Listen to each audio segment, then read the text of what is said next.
Сәлем құрметті тыңдарман. Арнама тіркеліп, лайк басып, достарыңызбен бөлісе отырыңыздар. Пікір қалдырып, арнамды қолдап кетсеңіздер, көптен көп рахмет. Екі бала туған әйелге төсек лязатын ұқтырған еркек әңгімесін бастады. Мақпалдың мен тұратын пәтерге қарсы орналасқан жалдамалы екі бөлмелі тетя Таняның пәтеріне көшіп келгендеріне бірнеше ай өтіп, жасымыздың шамаластығына қарамастан бұлай ашық сырласып отырғанымыз бірінші рет. Ол өз өмірінен сыр шертті.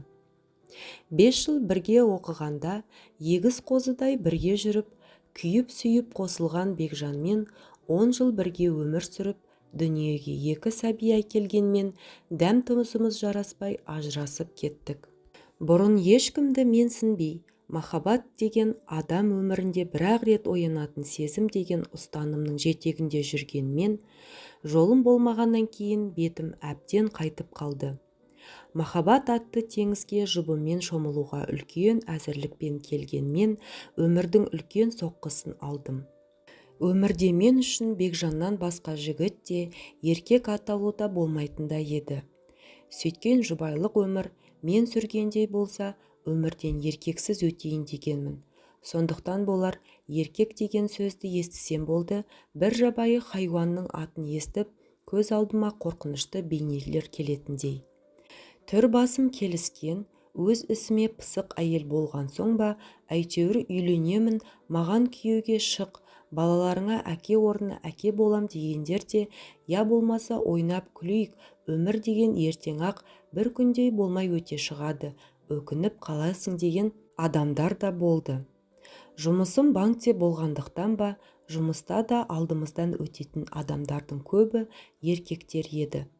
Қонақтық пен туған күн кештерінде немесе мейрамдағы отырыстарда біреулердің тұла бойыма бастан аяқ көзімнен тінтіп, я еркек көзімен сынай қарағанын сезсем, сол жерден сылтау айтып тезірек жылыстап кетіп қалуға тырысамын. Осылай балалар деп жұмыс істеп жүргенімде, күйеуіммен ажырасқаныма да зу етіп 4 жыл өте шығыпты. Жасым 35-ке толғанмен, маған 26-28-ден артық бермейді. Уақыт бәріне емші деген шын екен. Күйеуімнен көрген қорлығым ұмытыла бастады. Түн баласы азапқа түсе бастадым. Әсіресе махаббат, еркек пен әйел қатынасы туралы кітаптар оқып, телевизордан түнгі сеанстарды көрсем, төсегімде қырық аунап ұйықтай алмаймын. Өмір бойы әкеммен тұрып, оған тас қорғандай арқа сүйеп келген шешем де мені күйеусіз өліп қалатындай көріп, әйел 40 шырақты деген бір шырағың сөнсе басқасы бар, бетіңнің әрі барды сенімді біреуді тауып ал.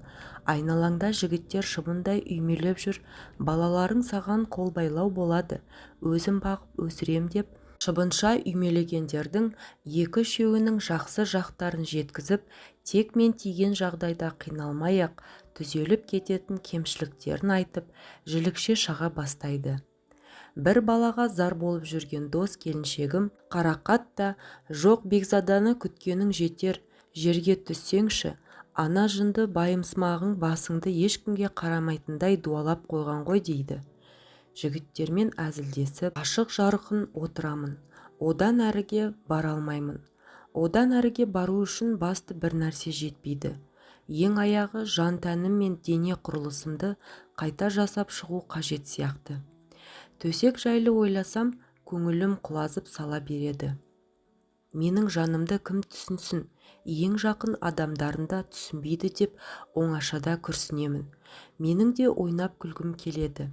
Бір рет жолым болмады деп, өзімді әйел ретінде жерлеп тастамай, сүйгім келген, сүйікті болғым келген, біреудің сүйіктісі болсам, еркек құшағында ләззат алып, оған да ләззат беріп, денем балқып жатса ғой, шіркін дегенмін. Күйеуіммен алғаш қосылғанда, ұзындығы 3 метр, ені 2 метр пәтерде уақыттың қалай өткенін білмей, жан тәніміз қосылып, бір адамға айналып, жан ләззатымен тән ләззатына тоймай, күннің қалай атып, кештің қалай батқанын білмеуші едік. Бір-бірімізге керек нәрсе екіншіміздің бойымыздан табылатын. Еркек пен әйел қатынасының әліппесі бір бөлекте. ол туралы терең әңгіме бір бөлек екен. Еркек пен әйел қатынасы туралы терең әңгіме дегеннің өзі де өмірде кездесетін нәрселердің жартысы да толық суреттеп жеткізіп бере алмайды екен. Неге бізді мектептің жоғарғы сыныптарында жұбайлық өмірге үйретпейді екен деймін. Кішкентайымыздан тамақ ішуге, киім киюге, үсті басымызды таза ұстауға, оқуға, жұмыс істеуге үйретеді. Ал адамға ең керек нәрсе жұбайлық өмірге, еркек пен әйел қатынасына үйретпейді. Тіпті тыйым салынған нәрсе секілді сұрасаң, біреулері әлі саған ерте десе, екіншілері ол әркімнің жеке салатын дара соқпағы дейді. Ол соқпақты әркім өзінше салады. Ол ғылым болса, оны әркім өзінше оқып үйренеді. Біреуі кітаптан, біреуі көшеден, біреудің айтқанынан оған дағдыланатын да біреуі жабайы түріне, біреуі әдемісіне, біреуі ерте, біреуі кеш үйренеді екен. Өз соқпағын табамын деп адасып қателесіп жатқандар қаншама. Менің қолымда билік болса, күйеулерімен тату-тәтті тұрып жатқандарды да, 20 жастағы әйелдерді де бір бөлек, 30-дағылар бір бөлек, 40-дағыларын бір бөлек үйретіп оқытса, тәжірибе алмасса, туындаған сұрақтарға бірге жауап берсе, көп мәселе шешілер еді. Еркек пен әйел арасындағы түсінбеушіліктер болмас еді. Ажырасулар да аз болар еді. Балалар әкелері бола тұра тірі жетім атанбас еді деп ойлаймын. Көп проблема түсінбестіктен, түсіне алмаудан, түсініскісі келмегендіктен туындайды емес пе? Жеңгенің, әпкенің, ененің ақыл кеңестерімен шектеліп қалмау керек. Себебі бір үйдің, бір ауылдың әйелдеріне ұят көрінетін нәрсе, екінші үй мен екінші ауылдың әйелдеріне ұят емес, қалыпты жағдай болып көрінуі мүмкін. Бұл мәселеге де кеңірек бір ауыл немесе бір облыстың шекарасында емес, одан да кеңірек қарау керек секілді. Менің күйеумен ажырасып кетуіме себеп, мен оны 5 жыл бойы қаншалықты сүйсем, 10 жыл бірге тұрған уақыт ішінде жақын біле келе, соншалықты жек көріп кеткенмін. Біздер кездесіп бірге қыдырып жүрген кезімізде, ол маған тек жақсы жағынан көрінуге тырысқан. Мен де оны тек жақсы жағынан көруге тырысыппын. Ал екінші себеп, арамызда еркек пен әйел арасындағы гармонияның, яғни үйлесімділіктің жоқтығынан да еді. Онымен төсекте әйелі болғандықтан, амалсыздан жұбайлық міндетімді өтеу үшін жатамын. Ол өз қызығымен өзі болып жатқанда, мен оның бір қажет затының міндетін атқарып, ештеңеге араласпай, жұмысын қашан бітіреді екен, тез бітірсе екен деп жататынмын. Кейде тезірек ұйықтап қалса екен деп, үй шаруасын істеп жүріп аламын. Бірақ ол ұйықтамайды. Оның айтуынша, артық энергияларын шығарып алмай ұйқысы келмейді екен. Одан қалса түнде де, таңертеңде де мазалайтынын қайтерсің. Дүниеге бірінші сәбиім келгеннен кейін төсек мәселесі маған тозақ секілді көрінді. Еркек десе артынан төсек мәселесі қылтиятынын білетін маған біреуді тауып алу қайдан. Еркектердің бірі жақсы көретінін, үйленгісі келетінін айтса, кейбірі мен тоқал ретінде алып бөлек отау жасайтынын, ақшадан да, басқасынан да кемдік көрмейтінімді айтып шаршады. Соңынан кейбіреуі неткен салқын әйелсің деп теріс айналса, күдер үзбеген кейбіреулері 3-4 жыл осылай тып-тыныш етегіне намаз оқып жүресің бе деп, дені сау, өзі сұлу әйел әншейін ішкі мұңын сыртқа шығармай жасырады да деп, аяушылық білдіргендей болады. Өмір, табиғат заңы өз дегенін істе деді ме, әлде өзімдей дос құрбыларымның сөзі қамшы болды ма, мен біреуді іздеуге бел шеше кірістім. Үйленемін дегендердің бірімен бірінші рет төсектес болып едім, ертеңіне ол мені меншіктеп алып, мен сені ұнатамын, төсекте де ұнайсың, үстіңе бір түсті көйлектер киіп жүр, мен көйлектеріңнің клеткасында, полоскаларында ұнатпаймын деді. Менің қандай түсті көйлектерді ұнататыным да сұраған жоқ. Оның үстіне бір түсті көйлектерін әкеліп тастағандай сөйледі. Оны осыдан кейін ұнатпайтыным да, төсекте де ұнамайтынын айтқан жоқпын. Тек хош бол, енді хабарласпа дедім. Енді үйленемін дегендерді қойып, олар мені меншігінде заттай көретін секілді. Тіпті олардың талғамымен киінуді де талап етпек. Ал мен өз басымның ерікті болғанын қалаймын. Ойнап күлейік дегендерді көрейік дедім. Олардың бірі әбекең ресторанға барамыз, әдемі киініп отыр, алып кетемін деген соң, барымды киіп шыққанда ол нағыз қыз жібектің өзі болыпсың ғой деп ризашылығын жасыра алмаған. Қымбат шетелдік машинасымен бір ресторанға апарды. Онда шу көп екен, музыкасы да кілең орысша деп екіншісіне апарды. Әбекеңнің де танымайтын кісісі жоқ екен, мұнда да алғашқы ресторандағыдай біреулермен жапырласып амандасып жатыр. Онда қымбаттығына қарамай тамақ мәзірі мәз емес екен деп ақыры ортанқол кафеге отырдық. Бірнеше жұма онымен дружит етіп жүріп, төсектес болғанда 40-қа толмаған кәсіпкер жігітке сезім де, әйел де керек емес. Тек сұлу нақсүйері не екінші әйелі бар деген атақ қана керек екенін түсініп, онымен да бір жола қоштастым.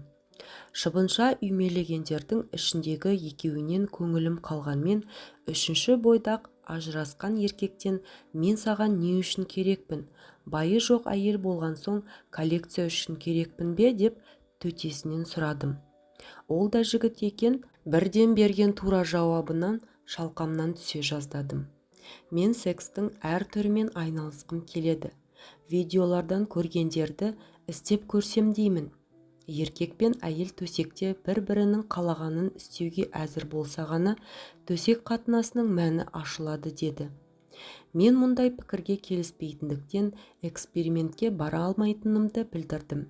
Еркек пен әйелді төсек қатынасына апаратын жол, меніңше, өзі-өзінен еш әзірліксіз, оянған сезімнен кейін табиғи түрде пайда болу керек сияқты.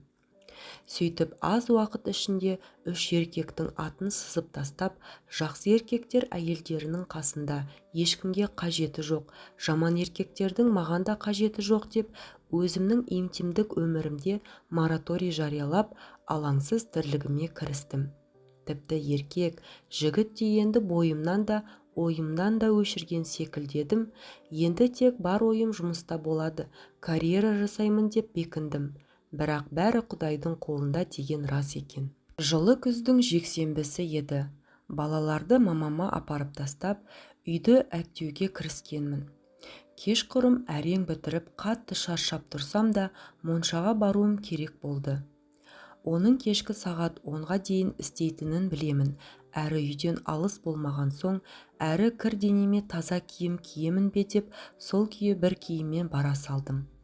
Үстімде әктен ағал-жағал болған кофта, төменгі жағымда трико, шалбар, басымда кепештеп байлаған қонетоз ақ орамал. Моншаға келіп, ентігіп ішке енсем, кезекте бірталай адамдар отыр екен. Моншаның бірнеше жеке кабиналары, душы бар, соған билет алып, менде бос орынға жайғастым.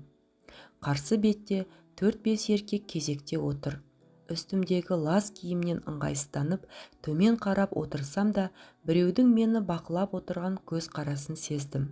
Неге екенін қайдам, сірә лас киімнен ұялған болуым керек, бұл не қылған адам деп басымды көтеріп қарауға да батылым жетпеді. Ішімнен өзіме ренжіп, әншейіндегі аттылыға жол, жаяуға сөз бермейтін өжеттігім қайда кеткен деймін. Кезегім келгенде ешкімге көз салмастан душқа кіріп кеттім. Рахаттанып душқа тиесілі 45 минут шомылып, шашымды сәл кептіріп, есік алдына шықсам, түн тастай қараңғы екен. Кісі аяғы басылған көше қорқынышты. Көзімді қараңғыға сәл үйретіп алып, бір аялдамадай жердегі үйіме асықтым. Қатты шаршағандықтан ба, әлде көше асфальтының ойдым жері кінәлі ме, бір кезде сол аяғым кілт етіп оңбай құлап түстім. Көзімнен жас ыршып кетті. Қараңғыда ешкім көрмеді деп қуансам да, екінші жағынан тұра алмағаным жақсы емес еді. 1-2 минутта басыма сан түрлі ойлар келді. Ешкім білмей жатып қалсам қайтемін? Біреулер ұрынса қайтемін деп уайымдадым. Бар күшімді жинап тұра беріп едім, жан даусым шығып кетті. Осыдан соң жақын жердегі аялдамадан біреудің сұлбасының маған қарай бет алғанын байқадым. бойымды қорқыныш биледі. Жақындай бере тартып келе жатқан темекісін аяғымен басып өшірді. Өзімше намыстанып түк болмағандай бір аяғыма бар күшімді салып тұра беріп едім. Қозғалмаңыз деген ақырын болса да нық әмірлі дауыс естілді. Не ойларымды білмей айналамды қолыммен сипалап тас іздедім. Не болса да қорғанып бақпақпын. Жақындаған ол менің ойымды түсінгендей, қорықпаңыз, сол аяғыңыз ғой, кәне оған күш салмай тұрып көріңізші деп мені демеп тұрғыза бастады. Бүкіл жан дүниемен оның бет жүзін көрмесем де, бұл адамның моншадағы кезекте мені көзімен бағып сынай қарап отырған еркек екенін сездім. Қалай қолтығымнан демесе де, менің жүре алмайтыныма көзі жетті ғой деймін. Тұратын жерімді сұрап алып, қол дорбасын маған ұстатып, мойнымнан мықтап ұстап ал деді де көтеріп алды. Өзімді ет жеңді болмасам да, біраз салмағым бар деп есептейтін мен басқа шара жоқтығынан ба, әлде маған бейтаныс жанның аяқ астынан келген қамқорлығы ұнады ма, айтқанын екі етпедім. Ол алқына дем алып, алдымнан жүріп келеді. Өз ойларымен алысып келе жатқанда, енді қалай қарай жүреміз деген дауыс естілді. Дауысы бар ғой, ондай дауысты естісең, айналаңның бәрінде бей-жай мамыражай тірлік орнай қалғандай әсер етеді. Адамның даусының соншалықты әсер ететінен бірінші рет көріп тұрмын. Бір аялдамадай жерге көтеріп келген адамның алдында енді мен ыңғайсыздандым. Үйге кіріңіз, шай ішіп кетіңіз деп бір жағынан аурудан, бір жағы ол сөздерді әншейін тек бергі жағымнан сыпайылық сақтап айтқаным үшін өзімнен өзім ұялып зорлана күлімсіредім. Ішімнен қайдағы шай дедім. Үй іші астан кестен, мұрын жарған әк иісі маған ұнағанмен оған ұнамауы мүмкін. Бойым бейтаныс жанға үйренейін деді ме, енді мен оған зер сала қарадым. 43-45-тегі бойы еңгезердей тіп-тік еркек. Көздері адамға бір түрлі мұңды қарайды. Көзқарасы адамды тереңінен тартып әкететіндей. Тек бетінің көлемді жерін ала орналасқан мұрны да өзінше жарасымды орналасқан. Істеген жақсылығы үшін рахмет айтып, ақша немесе бір шөлмек арақ ұстатып үйден шығарып салу керек деп ойладым. Менің жалғыз екенімді білсе, кетпей отырып алса қайтемін, тағы ойына не келерін кім білсін деп ойладым. Жақсылығыңыз үшін рахмет, менен қайтпаса да Құдайдан қайтсын, сигарет аларсыз деп 1000 теңге ақша ұсындым.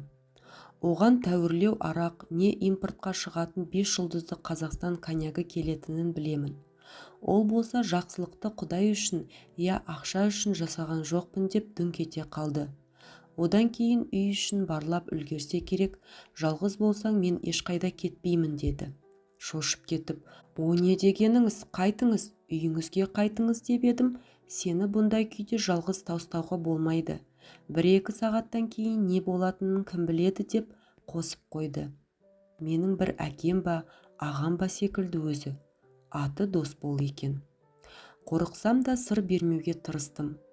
Қозғала алмай отырмын. Менің айтуыммен ол залдағы диванға өзіне төсек салып, маған балалардың бөлмесіне төсек салып берді. Еңбектеп жүріп, жастық астына үйдегі ең үлкен өткір пышақты жасырдым. Сол күні ол таң атқанша қасымда болды. Өзі ештеңе сұраған жоқ. Менің сұрақтарыма қысқаша жауап берді, бірақ өзінің жеке басы мен жанұясы туралы ештеңе айтпады. Менің қарсылығыма қарамай, аяғыма камфора майын өз қолымен жағып берді. Сіңірі созылған ғой, 2-3 күн қозғалма, ештеңе етпейді, бірақ рентгенге түсіп тексеру артық етпейді деді. Мені таңдандырғаны, оның маған әйел деп қарамағаны еді. Оған мен сәл-пәл ренжіп те қалғандай болдым. Я ағам, я інім секілді. Таң атқанша қасымда туысымдай отырып шықты да, таңертең көршімді шақырып беріп, сау бол, енді құлама деп жай ғана шығып кетті. Ішімнен импотент па деп ойладым. Сол себепті маған қауіпсіз көрінді. Кетіп бара жатқан оның артынан келіп тұрыңыз деп айқайлап үлгердім. Маған кездескен не мен білетін еркектермен салыстырғанда өзіме сол импотент деген теңеуім дұрыс секілді болды. Менің есімде оның мұңды көзқарасы мен бөтен бір көрген әйелге жақын туысына жасағандай жақсылығы ғана қалды. Сосын шамамен 4-5 аялдамадай жерде тұратынын айтқаны есімде. Арада бірнеше айдай уақыт өтті. Балаларымды мамама апарып, дос қызымның туған күніне барғалы жатқанмын. Бұл уақытта тағы бір шыбынша үймелегеннің атын сызып үлгердім. Есік қоңырауы қағылғанға ашсам, моншадағы танысым Досбол екен. Жұмыс бабымен ұзақ уақыт іссапарда болыпты. Аяқ астынан батылданып, туған күнге бірге барайық дедім. Жанұясы туралы ештеңе айтпаса да, әлде бір ішкі түйсік арқылы әйелсіз тұратынын сезгенмін. Оның үстіне істеген жақсылығы да менің тарапымнан өтеусіз қалған. Бармаймын. Аяғың жазылды ма? Мүмкін бір жерге барып отырармыз дегем, тек жағдайыңды білейін деп келдім деп қайтуға жиналды. Мені аяқ астынан не шайтан түрткенін білмеймін. Дос қызыма көрші үйден телефон соғып, бара алмайтынымды айттым да, онымен бірге баруға келістім. Кафеге бардық. Ол ақ арақ ішіп отырды. Мен өзіме қызуы 11-12 градустан аспайтын қызыл, қою тәтті шие шарабын алдым. Әр нәрсені бір айтып көңілді отырдық. Одан үйге келіп шай іштік, музыка қойып биледік. Маған онымен бірге болу ұнайтын секілді. Бір кезде ол Марал, бір жерге барып демалайық деді. Демалайық дегенді қалай түсінуге болады? Демалып отырған жоқпыз ба деп ұсынысына сұрақпен жауап бердім. Нені меңзеп тұрғанын іштей сезіп тұрмын, бірақ мойындағым келмейді. Сен бәрін түсініп тұрсың ғой, Марал. Өтірік айту, өтірік қимылсу қолыңнан келмейді. Ол сенің табиғатыңа жат. Ал түсінбей тұрсаң айтайын. Сендей қылықты әйелдің қасында өзіңді ұстау өте қиын. Сенімен төсекте бірге болғым келеді деді нықтап. Мәз саған деп ойладым іштей. Ал керек болса. Мен оған еркек секілді қарамап едім, алыс бір туысым секілді есімде қалған. Өткендегі істеген жақсылығын бұлдап тұрғаныма деп те ойлап үлгердім. Ойыма келгенді асығыс айта бастадым. Сізбен бе? Мен сізді сүймеймін. Сіз де мені сүймейсіз. Мен сізді бар болғаны 2-ші рет қана көріп отырмын, дедім тамағым құрғап. Сүймеймін. Ол туралы ойлағанда жоқпын. Бірақ сенімен бірге болғым келеді. Мұндай тілек дейсің бе, құштарлық дейсің бе, маған келмегеніне көп болып еді. Ал сенің менімен бірге болғың келетінін көзің, жан-тәнің бәрі айтып тұр. Тек аузың ғана басқаша сөйлеп тұр. Адамдардың аузынан шыққандарының 90% өтірік. Сенің айтып тұрған сөздерінің сол 90%-дің ішіне кіреді деді. Жақсы психолог қой мынауың. Жанымда арпалысқан ашу ызама, кеудемде көтерілген әлде бір толқындарды баспақ болып ішімнен нахал дедім де, оның айтқандарына мән бермегендей болып музыканы ауыстырып бұрыла беріп едім, ол артымнан келіп тұр екен. Бетпе-бет келіп қалдым. Ыстық демі өртеп барады. Тап басып айта алмаймын, әйтеуір бойында әйелді иліктіретіндей күш бар. Ол құшақтай алып ерніме жабысты. Тұла бойым тоқ жүріп өткендей дір ете қалды. Әйел деген 35 жаста да 18-дей күй кешеді екен деп ойладым. Аздан кейін ыстық пеш қасында отырғандай сезініп, көздерім жұмылып, аяқтарым басудан қалып, буындарымның былқ-сылқ етіп ырқымнан шығып бара жатқанын аңғардым. Екеуміз де бір-бірімізді сүймейміз, сонда қалай төсекте бірге болмақшымыз деген ой санамда жаулап алды. Алдындағы еркектер ең болмағанда мені сүйетін секілді еді. Олардың біреулері ұзақ, біреулері қысқа уақыт сездіріп жүретін. Ал мынау болса, тас төбемнен түскендей сүймеймін, ол туралы ойлағанда жоқпын дейді ғой. Ал керек болса. Сексті еркек пен әйелдің арасындағы ең болмағанда бір жақты сезімнің соңғы шегі деп есептейтін маған бұл қылықтарымыз өте ерсі көрінгенмен маған неге жағып бара жатқанын білмеймін. Жан тәніме билегенімді жүргізуден де қалып бара жатқан соң, мейлі, Құдай бір өзі кешірсін деп бір көптен аңсаған ләззаттың құшағына батып бара жаттым. Ол мені соғыссыз алған жауындай, сол жеңісінің церемониясын ұзаққа созғысы келгендей, аялай аймалаған күйі сүйе берді.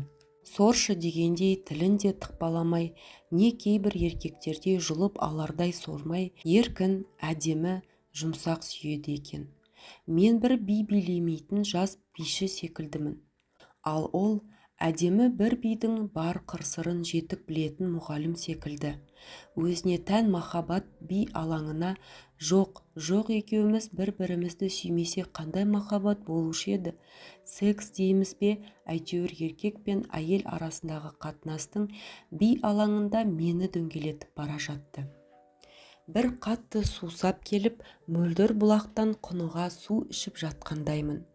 Бір мөлдір бұлақтың зәмзәмін құныға жұтудамын. Айналам дөңгеленген ғажап дүние, көгілдір жасыл сәулелерге толы, мені тереңіне тартып барады. Есімді сәл жинаған сәтте неғып мені шешіндірмейді, әлде өзім бастап шешінуім керек пе деген ой жылт етті. Марал, жүр кейін кеттік деген сөзді естігенде шын дүниеге қайта оралдым. Ол ентігіп тұр, шаштары қобырап кеткен, мұңды көздері тұнжырай қарамай жалт-жұлт етеді. Осыдан 5, әлде 10 минут, әлде жарты сағат бұрынғы дос бол емес, басқаша күйге түскен. Оның бойынан 25-тегі жігіттің екпіні де, өз күшіне сенімділігі мен өз ісіне деген мығымдылық та, мені көздерімен ішіп жеген еркектің құштарлық та, атмосфераны жайлап алған, жанасқан нәрсесін ертіп жіберетіндей қызулық та бар, және көздерінен бір іштей арпалыстың отын да шалып қалдым. Неге басқа жерге? Дедім оның құшағынан ажырағым келмей. Мен шалбар киіп жүрген еркек емеспін ба? Сені төсекке шақырған мен. Сондықтан я менің үйіме, я қонақ үйге барамыз. Жоқ, осы жерде. Маған сенен басқа еш нәрсенің де, ешкімнің де керегі жоқ дедім. Ұйқылы ояу жандай. Бір минутта жаңағыдай ләззатты шақтан ажырағым келіп тұрған жоқ. Менің ернім оның еріндерін өзі іздеп тапты. 35-ке келгенше еркекті өз бастамаммен сүйгенім осы шығар. Ал қолдарым ақылдың тыйым салғанына қарамай, оның көйлегінің түймелерін ағыта бастады. Оның қай кезде астымызға көрпе төсегенін қайдам, мені аймалауын жалғастырып шешіндіре бастағанда ішімде арпалысып жатқан екі сезімнің бірі жеңіп, әлсіз қарсылығымды да қойып, оның әрекеттерін үнсіз қоштаумен болдым. Денем жанып күйіп бір белгісіз әлемге тап болғандаймын. Япырау, мені де пәленбай жыл күйеуде болған әйел дейді-ау, ал мынадай ғажап әлемге, тәтті кезеңге тап болуым бірінші рет. Өзімнің еркімнен тыс оның бұлшық еттерін сипалап, төсінен аймалап жатқанымда сеземін, өзіме өзім ұқсамай кетіппін ғой деп ойладым. Мас адам секілдімін, бірақ 2-3 сағат бұрын ішкен әлсіз шараптың қызуы баяғыда кетіп қалған. Арамызда ең болмағанда бір жақсы да сезім жоқ. Оны екеуміз де мойындағанбыз. Сонда неге маспын деймін. Шынымен мен оны жақсы көріп қалғанмын ба деймін. Адамды білмей тұрып жақсы көру мүмкін бе дейді екінші ойым. Мынау сорлы денемнің еркіме көнбей неге былқ-сылқ ете қалғанын түсінбеймін. Аузыма біреу тәтті әкеліп дәмін жаңа тата бергенде қайта тартып алардай шыдамсызданамын. Неге бастамай жатыр? Менің тілегімді түсінбегені ме? Мұндай кезде қимылыңа бақылау жасамайсың ба? Әлде ұят деген бір жаққа кетіп қалады ма? Әлде табиғат заңының алдында адамдар әлсіздігін мойындайды ма? Менің қолдарым еріксіз оның денесін сипалай бастады. Менің қолдарыма бүкіл жан тәнім ғана емес, бүкіл табиғат, айналамдағы қызылды-жасылды ұшқындар мені өртеп, жалынға орап, талықсытып жатқан әлде бір күш барлығы қосыла менің қолдарыма әмір еткендей. Оның бар күші сыртына шығып тұрған мүшесі менің сезімге мас болғанымды күтіп тұрғандай, сексті аңсаған тәніме жақындап, бірер секундтардан кейін екеуміз бір адамға айналып кеттік. Бұндай да рахат болады екен-ау. Мен 10 шақты жыл әйел болып, бір еркекке бірнеше жыл әйел болып, 3 еркекпен бір реттеп болғанда, еркек пен әйел қатынасының мұндай тілмен айтып жеткізе алмайтын ғажап, тәтті жақтары болатынын неғып білмегем, көрмегем, сезбегем, оқымағам. 62 тамырым иіп, селтеген сезім бүкіл жан тәнімнің еш қалтарыс қуысын қалдырмай қамтып алып бұрқ-сарқ қайнауда. Өмірімде бірінші рет миымда бос болып, ешқандай проблеманы ойламай, тек қана әйел болдым. Ол екеуміздің ғажайып бір әлемде жүргендейміз. Тек ғажайып әлем және еркек пен әйел ғана бар. Екеуміздің жан тәніміз бірігіп кеткені сондай, ажыраса алар емес. Ол маған көбірек ләззат сыйлағысы келеді, ал мен оған қалай ыңғайлы жақсы болады деп ығына жығылудамын. Ондай әрекетті мені өлтірем деп қорқытып бұйырып та, көп ақша беріп те істете алмас еді. Ал бойыңды өртеген әлде бір селдеген сезім есіңнен айырып, не істеп не қойғаныңды білмейді екенсің. Ол менің ең бір жақын, ең бір аяулы адамыма айналған. Есім кіресілі шығасылы көздерімді ашуға шамам жеткен кезде, оның жіпсігін маңдайына, кең кеудесіне, спортпен айналысқанының, әлде айналысатынының куәсіндай бұлтыңдаған бұлшық еттеріне шырайланып, күлімсіреген жүзі мен жұмулы көздеріне көзім түседі. Осы ләззатты сәттің ұзаққа созылуы оған ғана байланысты екенін сезінгендей, бойынан күші кетерде білінер-білінбес тоқтата қойып, екеуміз енген ғажайып әлемнің келесі бір қызығын көрсетеді. Арасында ақ сазаным-ау бұлқынған, маралым-ау, сені бала туған әйел деп кім айтады, құлын мүшең бұзылмапты деп құштарлана аймалай түседі.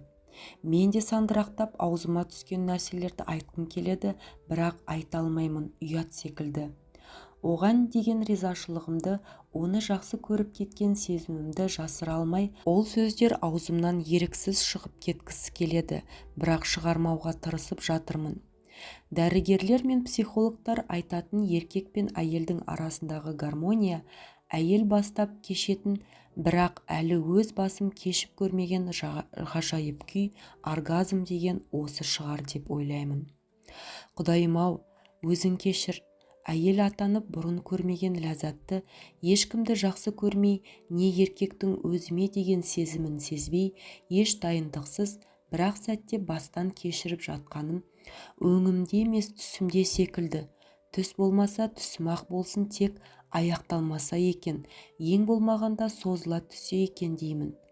Досболдың қимылымен бірге мойыма бір күш құйылып жатыр.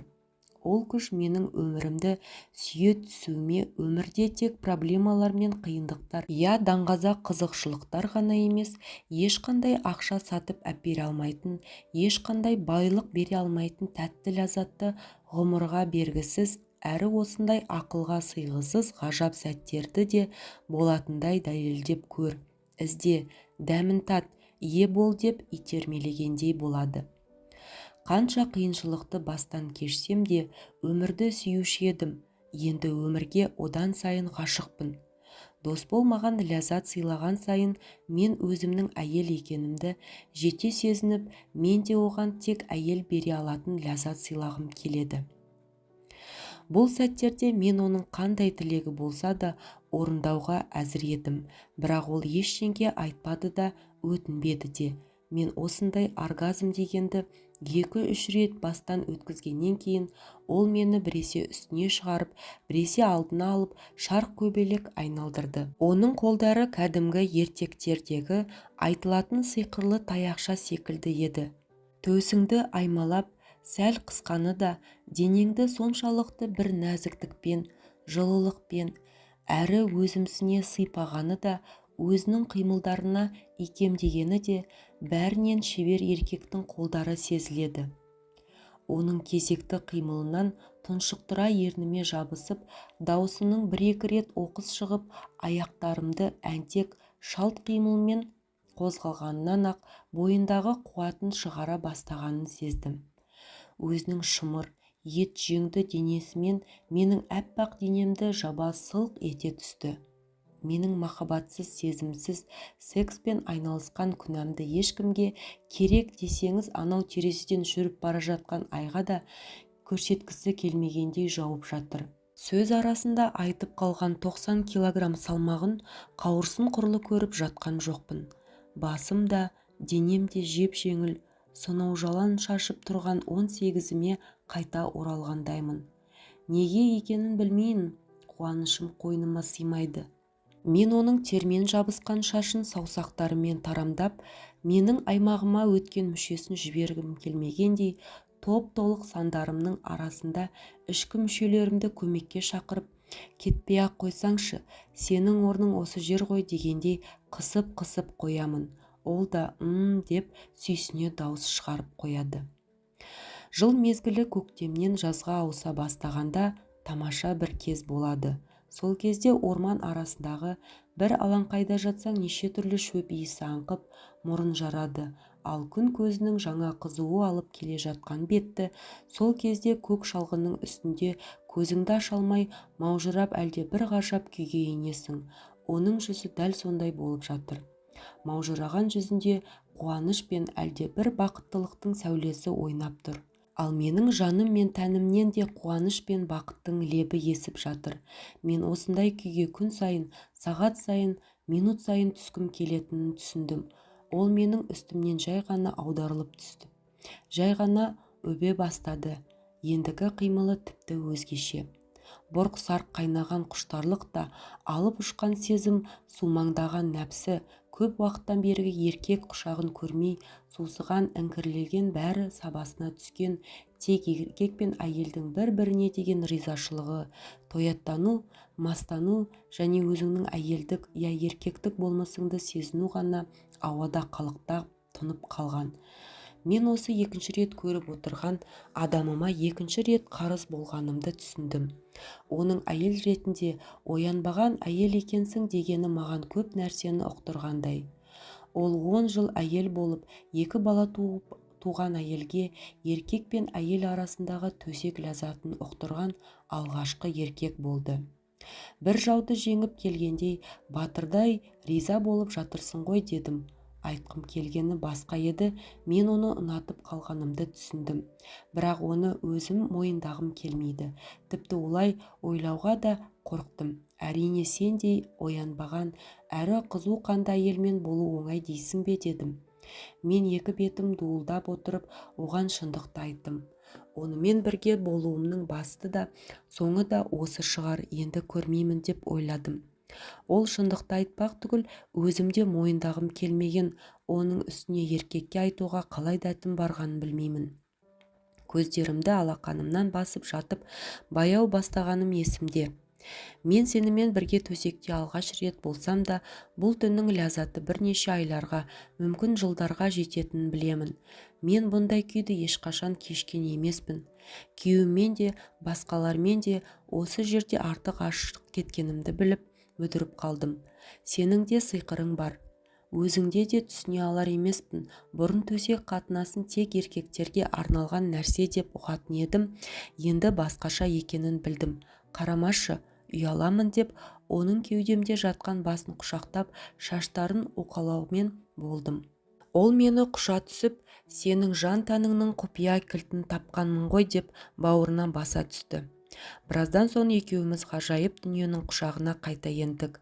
Ол менің құшағымда ма, әлде мен оның құшағындамын ба, әйтеуір құшақтасып жатып тәтті ұйқыға кетіппіз. Ертеңіне тұрғанда оның менің көздерімдегі мен іздеген еркек сенсің деген тұнып қалған сырды оқымасын деп, көздерімді алып қашып, оған тіке қарамауға тырыстым. Екі рет көре сала құшағына құлағаным, махаббатсыз, сезімсіз секспен айналысып, енді оған деген сезімімді жасыра алмай үздіге қарап тұрсам, ұяттай масқара ғой. Не деген жеңілтек әйел еді демейді ме? Ештеңе сездірмей салқын қоштасып қалам деп ойладым. Ал өзім бүгін үйленейік десе де, жалаң аяқ қол ұстасып кетейік десе де әзір едім.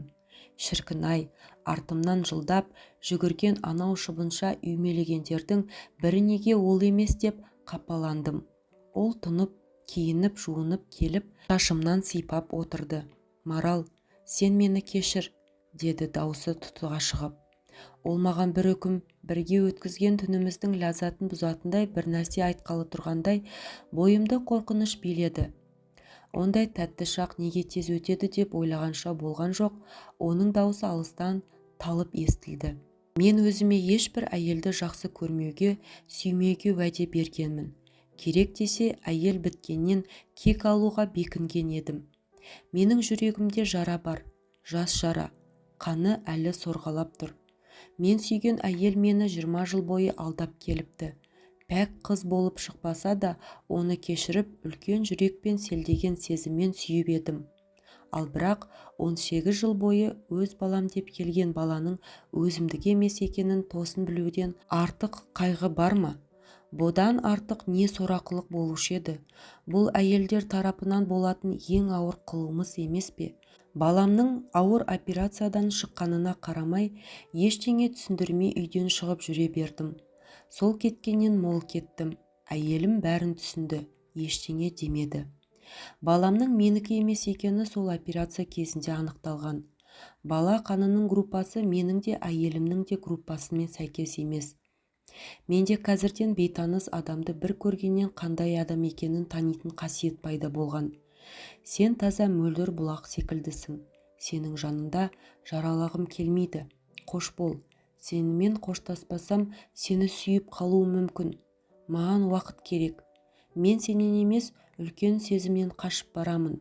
Мен енді ешкімді сүйгім де, жүрегім мен жанымды қинағым да келмейді. Хош. Ол есікті жаппастан шығып кете берді. Артынан тұра жүгіргім келген, ойыма келген әлде бір нәрселерді айтқым келген. Қасымда қал дегім келген. Саған маңдайы торсықтай ұл туып беремін дегім келген. Қиын сәттерде оның мойнына асылып қорғанышым барын сезініп, құшағына тұрып шағынып жылап алғым келген. Қуаныштарыммен бөліскім келген. Ол жұмыстан келгенде анамның үйренгенің өзіңе жақсы, істегенің бізге жақсы деп үйреткен тамақ түрлерін алдына қойғым келген. Соңғы кезде қойып кеткен қасы көзімді сәл бояп, әдемі езу жағып қасында жайнап жүргім келген. Бірақ оның бірін де айта алмадым. Әлде айтқым келмеді, әлде тыңдайтынына сенімді болмадым. Ол кетісімен есікті жауып, неге екенін білмеймін, қатты жылап қала бердім. Еркектердің өздері түгіл көлеңкелерін де көргім келмейді, аттарын да естігім келмейді. Мен дос болды бір жерден шыға келеді ме деп әлі күнге күтіп жүрмін. Моншаға барған сайын оның көзқарасын іздеймін. Қиналған сәттерімде де оны іздеймін. Қол ұшын созып, бір қалтарыстан шыға келетіндей. Түндерді де кірпіктерім айқаспай тек соның құшағынан аңсаймын. Балаларымның әкесі де сол болса деймін. Айлар өтіп жатыр, одан күдерімді үзгім келеді. Өзіме өзім күн сайын есеп бергенде, біз махаббатсыз тек секспен айналыстық қой деп жұбатпақ боламын. Сол түннен бері кеудемде пайда болған жалынды өшіре алмай, өзіме өзім ызаланамын. Бірақ бір нәрсені анық сездім, маған одан басқа ешкім керек емес. Шыбынша үймелегендермен болмақ түгілі, сынамақ түгілі аттары да естігім келмейтін болды. Дос болдың бір келетін жан дүниемен сезіп, әр күнімді үмітпен қарсы алып жүрмін. Келмесе іздеймін, оны табуға белімді бекем буғанмын. Ол 4-5 аялдама жерде тұрамын деген, білдірмей кездейсоқ кездескен боламын. Оны сүйетінімді қалай да ретін тауып білдіремін. Сүйетінін айту керек жігіттерге ғана тән бе, оны айтуға тек еркектердің ғана құқы бар ма? Сүйетініңді білдіру қылмыс емес қой. Мен дос болды тауып, біз бір-біріміз үшін жаралған жандармыз деймін. Оны іздеп тауып қосылатынымызға сенімдімін. Сәл кештеу болса да біздей жандардың бір-бірін жолықтыратыны қандай бақыт. Ал сіз қалай ойлайсыз?